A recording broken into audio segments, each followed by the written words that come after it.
Second যে টেকনিকটা আমরা আলোচনা করব সেটা হচ্ছে ওয়ান টু ওয়ান টেকনিক, যেটা স্পিকিং এর একদম বেসিক এবং কমন এবং সবচাইতে এফেক্টিভ টেকনিক। সেটা হচ্ছে একজন সামনে রেখে তার সাথে প্র্যাকটিস করা।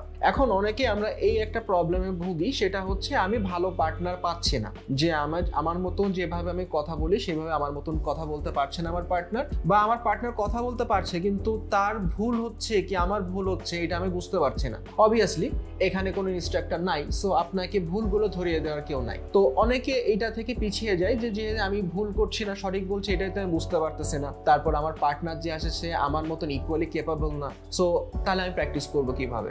আসলে আপনার স্পিকিং প্র্যাকটিসের জন্য আপনার পার্টনারকে আপনার মতন ইকুয়ালি ক্যাপাবল হওয়ার দরকার নাই। ইভেন আপনার পার্টনারের স্পিকিং অ্যাবিলিটি না থাকলেও আপনি খুব ভালোভাবেই প্র্যাকটিস করতে পারবেন। কিভাবে? আপনার পার্টনারকে আপনি একটা কেমব্রিজের যে কোনো একটা বই, প্র্যাকটিস বই আপনি দেন, দিয়ে আপনি পার্ট 1 এর কোয়েশ্চেন করতে বলেন। পার্ট 1 এর কোয়েশ্চেনগুলো খুব সিম্পল এবং শর্ট কোয়েশ্চেন হয়, যেমন আপনার হবি কি, আপনি কি খেতে পছন্দ করেন, কি ধরনের পোশাক পরেন, এই ধরনের কোয়েশ্চেন। তো আপনি কথা বলেন এবং কথাগুলো যখন বলছেন সাথে রেকর্ড করেন।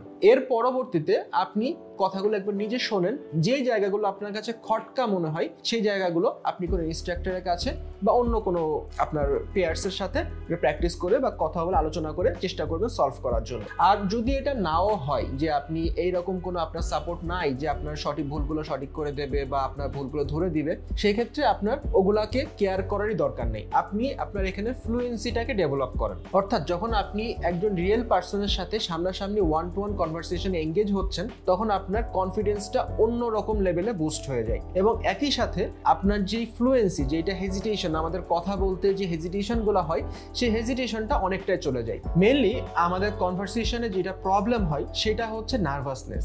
আমরা প্রচণ্ড নার্ভাস থাকি, আমাদের মাসল টাইট হয়ে যায়, আমাদের কথা বলতে গেলে জিভ আড়ষ্ট হয়ে যায়।